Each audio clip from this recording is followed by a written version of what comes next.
sebuah opini terkait surat edaran Sekretariat Daerah di Provinsi Jawa Barat nomor 21 tanggal 8 Februari tahun 2022 kepada Bupati dan Wali Kota se-Jawa Barat mengenai perubahan angka kecukupan gizi yang dipergunakan dalam perhitungan skor pola pangan harapan konsumsi pangan. Nah, apa output dari edaran ini?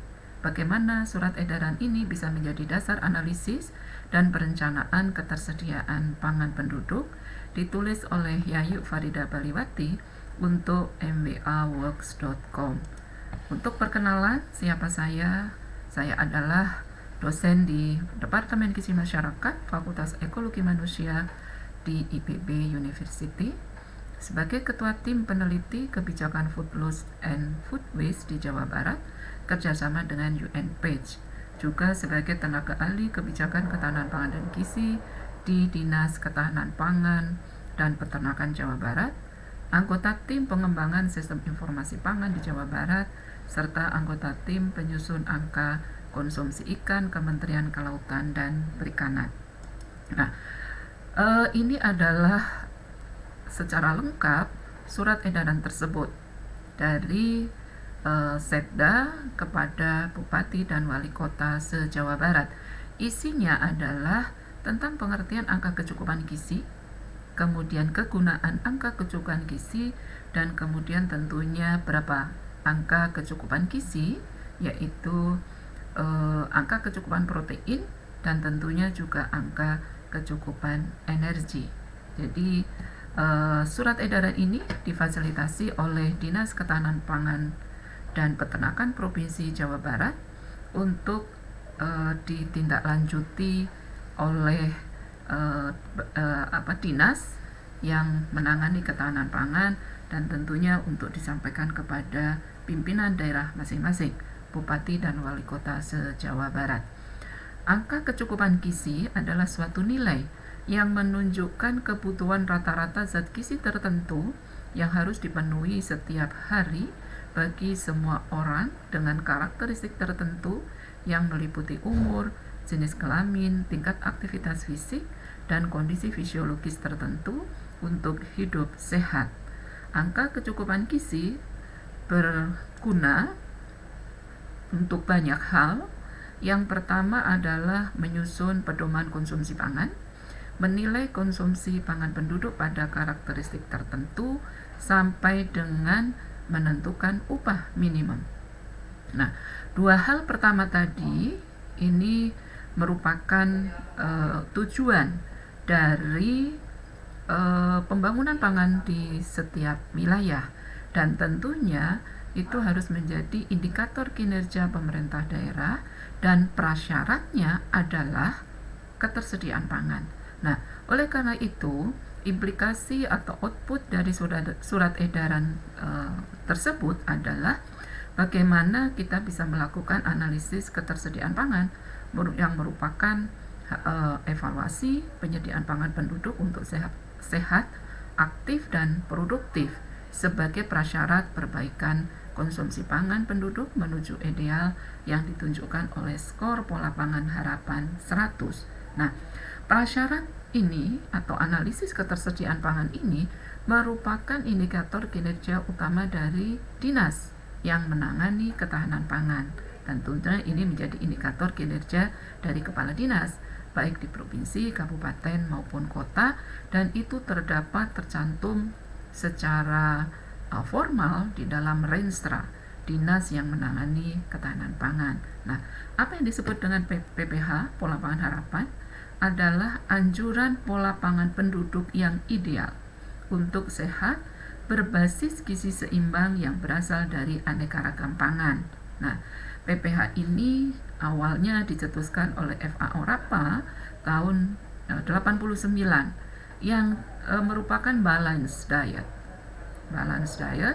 dan ini merupakan proporsi keseimbangan energi dari 9 kelompok pangan utama dengan mempertimbangkan segi daya terima oleh masyarakat atau penduduk, ketersediaan pangan, ekonomi, budaya maupun agama.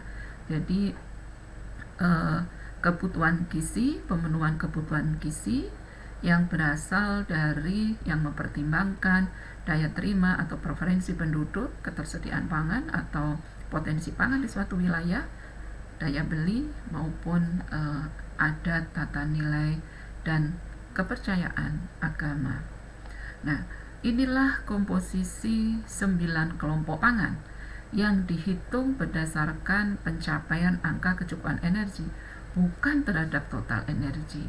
Nah, komposisi ideal ke-9 kelompok pangan utama tersebut adalah padi-padian 50%, umbi-umbian 6%, pangan hewani 12%, artinya terhadap angka kecukupan energi, kemudian minyak dan lemak 10%, buah biji berminyak 3%, kacang-kacangan 5%, gula 5%, sayur buah 6%, lain-lain atau bumbu ini 3%. Nah, pertanyaannya, kenapa analisis ketersediaan pangan juga harus dianalisis keragaman dan keseimbangan gizinya? Nah, ini sangat logis, sangat wajar. Kalau kita ingin memperbaiki kualitas konsumsi pangan penduduk yang ditunjukkan oleh skor PPH 100, maka tentunya pangannya harus ada dulu, pangannya harus tersedia. Nah, oleh karena itu, implikasi terhadap surat edaran Setda Jawa Barat ini adalah wajar jika kita harus menyediakan pangan penduduk yang beraneka ragam, bergizi seimbang, yang diukur melalui instrumen skor pola pangan harapan. Kemudian kenapa kita harus menyelenggarakan pangan, menganalisis, menyediakan pangan yang harus beraneka ragam? Karena menurut Undang-Undang Pangan di pasal 41, penganekaragaman pangan merupakan upaya meningkatkan ketersediaan pangan yang beragam dan berbasis potensi sumber daya lokal untuk memenuhi pola konsumsi pangan yang beragam, bergizi seimbang, dan aman. Artinya, ketersediaan pangan yang beraneka ragam, bergizi seimbang, sesuai dengan potensi lokal merupakan prasyarat untuk perbaikan pola konsumsi pangan penduduk yang beragam, bergizi seimbang, dan aman, dan juga merupakan basis pengembangan usaha pangan untuk peningkatan kesejahteraan masyarakat. Hal ini, penganekaragaman pangan dalam rangka meningkatkan ketersediaan pangan untuk memperbaiki pola konsumsi pangan yang beragam, bergizi seimbang, dan aman atau P2SA melalui penetapan kaidah penganekaragaman pangan berbasis pangan lokal, mengembangkan teknologi dan sistem insentif bagi usaha pengolahan pangan lokal, sampai kepada pengembangan industri pangan berbasis pangan lokal. Nah, ini menjadi dasar kenapa edaran tadi harus dilanjutkan kepada analisis ketersediaan pangan. Nah, tentunya ini juga berkaitan dengan Permendagri 86 tahun 2017 tentang klasifikasi, kodifikasi, nomenklatur, perencanaan, dan pembangunan keuangan daerah, di mana pangan merupakan salah satu pelayanan umum, yaitu layanan urusan wajib non pelayanan dasar pada tingkat outcome, dan tentunya poin 1 dan 2, ketersediaan pangan utama, ketersediaan energi dan protein per kapita, merupakan indikator kinerja kepala dinas yang menangani ketahanan pangan. Nah, ini bisa dilakukan melalui penyusunan neraca bahan makanan atau NBM, dan ini merupakan dasar lanjutan aktivitas untuk perencanaan kebutuhan penyediaan pangan penduduk untuk mencapai target perbaikan konsumsi pangan, dan ini menjadi bahan cascading untuk bidang maupun seksi yang menangani ketahanan pangan. Nah, apa yang disebut dengan neraca bahan makanan NBM atau food balancing menurut Badan Ketahanan Pangan tahun 2019. Nah, NBM ini tujuannya adalah untuk mengetahui jumlah penyediaan, penggunaan, dan ketersediaan per kapita untuk dikonsumsi penduduk, untuk mengevaluasi pengadaan dan penggunaan pangan, mengevaluasi tingkat ketersediaan pangan berdasarkan angka kecukupan gizi dan komposisinya berdasarkan pola pangan harapan, bahan acuan dalam produksi, perencanaan produksi dan pengadaan pangan, serta perumusan kebijakan pangan dan gizi lainnya. Nah, metode penyusunan NBM perlu memperhatikan perhitungannya, komponen di dalam NBM, jenis pangan, prosedur pengisian tabel neraca bahan makanan, syarat penyusunan neraca bahan makanan, sumber data atau informasi pokok di dalam menyusun NBM, kemudian pendekatan. Bagaimana jika ada 1-2 data yang tidak tersedia untuk mengestimasi data yang tidak tersedia tersebut. Nah, ini nanti kita bisa cek berapa banyak kolom di dalam tabel neraca bahan makanan. Nah, intinya di dalam penyusun NBM ini ada kategori input, yaitu bagaimana kita menginput data penyediaan pangan, baik produksi, perdagangan, ekspor dan impor, kemudian perubahan stok awal dan stok akhir, kemudian data penggunaan pangan. Ini biasanya merupakan estimasi atau hasil-hasil kajian untuk memperkirakan berapa pakan, berapa benih yang digunakan, berapa industri, berapa penggunaan lainnya, dan tercecer karena pangan yang diproduksi tidak hanya untuk memenuhi kebutuhan manusia, tetapi juga berbagai macam penggunaan ini. Nah, outputnya adalah kita bisa menilai ketersediaan pangan untuk dikonsumsi dalam satuan komoditas, kilogram per kapita per tahun atau gram per kapita per hari, maupun di dalam satuan energi dan zat gizi makro, yaitu protein maupun lemak. Dan ini untuk menjamin apakah pangan yang tersedia untuk dikonsumsi penduduk tersebut di suatu wilayah pada tahun tertentu itu bisa menjamin hidup sehat, aktif, dan produktif. Nah, tentunya juga bisa dianalisis apakah ketersediaan pangan tersebut beraneka ragam, bergizi seimbang, dalam rangka menjamin bahwa pangan yang ada tersedia untuk perbaikan konsumsi pangan penduduk. Nah, inilah tabel 19 kolom dari neraca bahan makanan di suatu wilayah tertentu pada tahun tertentu dan satuan tertentu. Bisa ribu ton, bisa ton, bisa kuintal, dan tentunya ada informasi tentang jumlah penduduk. Nah, kami punya aplikasi untuk memudahkan penyusunan NBM dan selanjutnya mengeluarkan hasil tentang analisis ketersediaan pangan, baik jumlah maupun kualitas.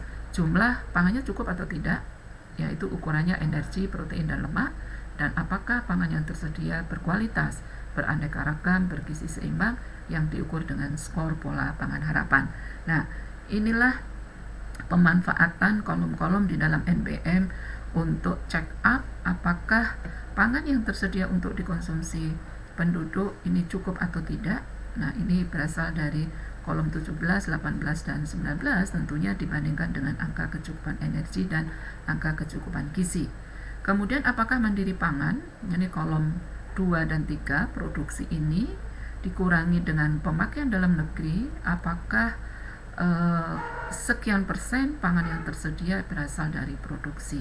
Jika 90% pangan yang tersedia dari produksi dengan asumsi tidak memperhatikan data perubahan stok maupun ekspor dan impor, maka wilayah tersebut mandiri pangan.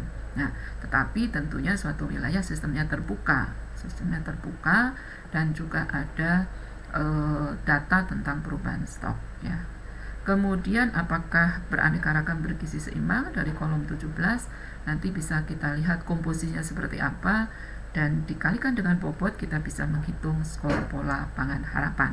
Nah, artinya setelah kita mengetahui target skor pola pangan harapan konsumsi pangan, kita bisa menghitung berapa jumlah kebutuhan komoditas pangan untuk konsumsi pada saat normal maupun bencana, dan dinamika preferensi atau perubahan perilaku penduduknya. Maka kita harus melanjutkan berapa pangan yang harus disediakan, berapa pangan yang harus diproduksi, berapa pangan yang harus dicadangkan, berapa pangan yang harus diimpor kalau memang membutuhkan, dan berapa banyak yang bisa diekspor. Nah, artinya surat edaran Setda Jawa Barat implikasinya harus sampai kepada perhitungan ketersediaan pangan penduduk, tidak sekedar hanya untuk menghitung skor pola pangan harapan konsumsi pangan saja, tetapi dalam konteks tata kelola sistem pangan yang diawali dengan perencanaan pangan, dan perencanaan yang baik membutuhkan backcasting. Kita ingin mencapai perubahan konsumsi pangan, maka dibutuhkan output atau aktivitas dan resource, termasuk berapa banyak pangan yang harus disediakan dan diproduksi, dicadangkan maupun diekspor maupun diimpor. Barangkali itu opini yang kami sampaikan. Terima kasih, semoga bermanfaat dan sampai jumpa pada opini berikutnya.